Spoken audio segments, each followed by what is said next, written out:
So it'd be good if you had a prayer card or the back of an envelope and a writing implement. It's not required, but I think it might be useful today. Give you a chance to do a little soul work.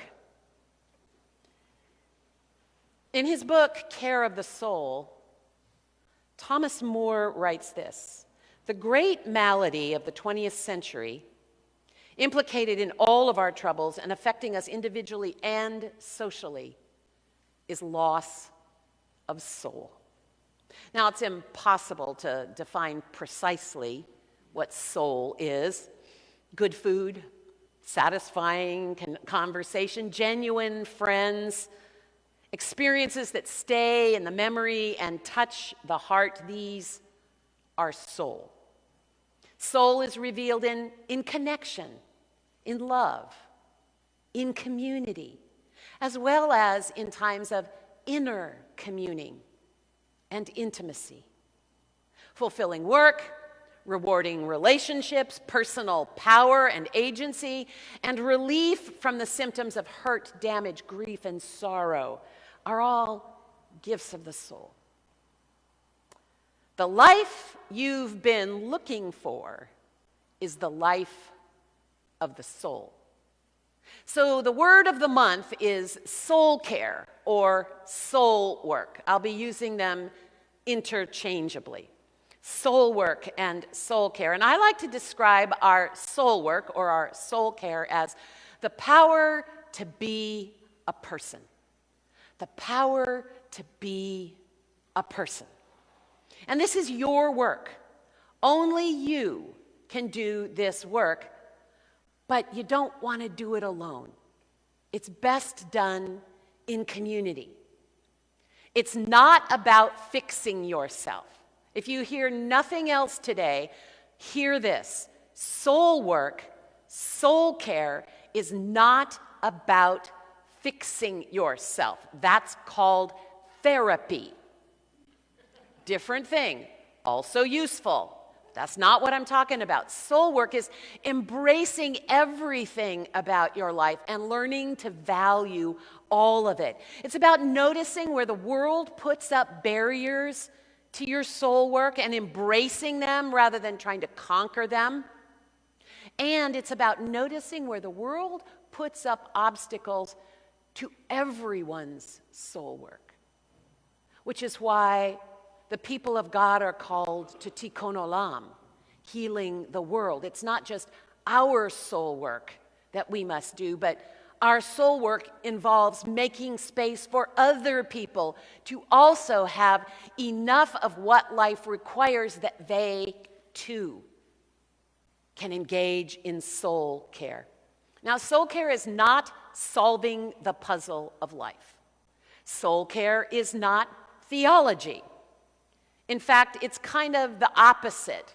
Soul work is learning to embrace the paradoxical, the success and the failure, the light and the darkness, all of what is grand about the human experience. So today, we're going to start our soul work by reimagining doubt. We're going to reimagine a number of things in the coming weeks. I hope you'll stick with me. But today, we're going to start by reimagining doubt. Doubt is a much admired trait among postmodern people. Cynicism is pretty popular too. Doubt's a good thing. Cynicism, not so sure, maybe a little bit sometimes. But we are certainly taught that we should operate with considerable suspicion, because unbelievable claims are made for everything from car wax to hypnotism. And today's culture, we value doubt, questions, cynicism. They really do contribute to wisdom, intelligence, and maturity. Fair enough? Doubt's a good thing. So when faced with the news of Jesus' rising, Thomas's reaction should neither astonish us nor draw our condemnation. In his place, wouldn't we hope to do the same thing? Isn't it what we should do? Because in spite of the usual spin on this story, I don't think Thomas has done anything wrong. I don't think Thomas has done anything wrong. He's not being defiant or resistant or rebellious. He's not being contrary or quarrelsome. He's just being a person of faith and a person of doubt. Did you notice how long it was between when Jesus appeared to the disciples on that Sunday and when he came back when Thomas was there? Did anybody pick that up? A week.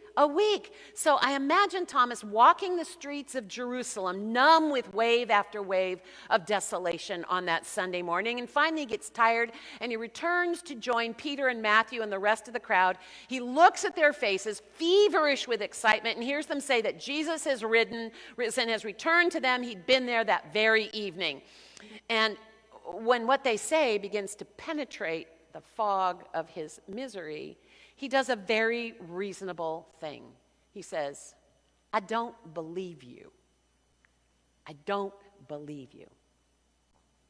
Thomas must have had a miserable week, because there he is. Everybody else has seen Jesus.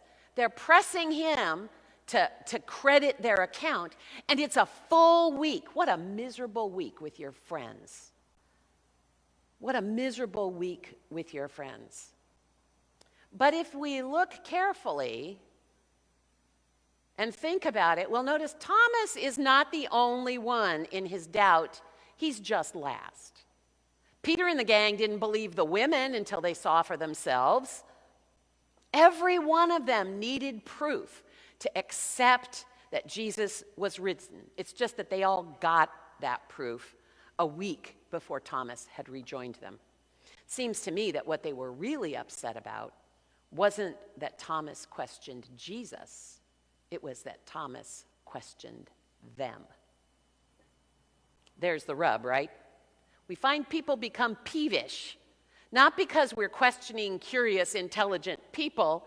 They get uppity when we don't believe them. Now, this is where I want you to get out your little writing thing if you want. You can do this in your head if you want, but it sometimes helps to get this written out, and I'll have a little something for you to do with it during prayer time. So here's a little soul work for you this morning. We'll do this twice. Write down a doubting question. A question that's always troubled you, or a question you've asked before and someone said, oh, you just need to take it on faith. Write down the question you always thought was too irreverent, too awful, too unaskable. Not something you've wondered about, but something you really just can't quite believe. You just really can't quite believe, but you think you're supposed to. I'm going to give you a chance to do something with that in a little bit.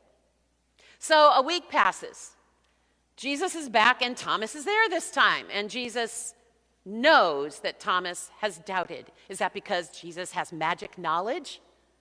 No. It's because Jesus knows that Thomas is human, and everybody else had seen and touched him before Thomas got a chance. And he doesn't rebuke Thomas. He addresses the deepest need of Thomas's heart: soul connection. Soul connection. Touch me, Jesus says. Just touch me. And there's this electric moment of connection. There is no stronger evidence of the unconditional love of God than the gentleness, the kindness, the non-condemning attitude that Jesus has with all of his post-resurrection encounters. Of course, doubt's a good thing. How else does faith grow? Of course, doubt is a good thing. It's how faith grows. Doubt doesn't undermine faith, it strengthens it. Doubt doesn't erase faith, it builds it. Even though some traditions would like you to believe that faith is blind and unquestioning, most folks know the value of doubt. We want to believe, like Thomas. We want to feel assurance. Those are blessed times when we feel a sense of assurance. We ache for the peace that comes with certainty. And we want to believe that there's hope in the midst of despair, redemption in the face of our sinfulness, and strength to balance our weakness. But stuff gets in the way. Life gets in the way. Doubt gets in the way. Experience gets in the way. Uncertainty gets in the way. Call it life. Life sometimes is just too much to hope for. Now, listen to this. The opposite of doubt is not certainty. The opposite of doubt is not certainty. Doubt doesn't need an opposite. Doubt needs a partner. Doubt doesn't need an opposite that erases it. Doubt doesn't need an opposite that balances it.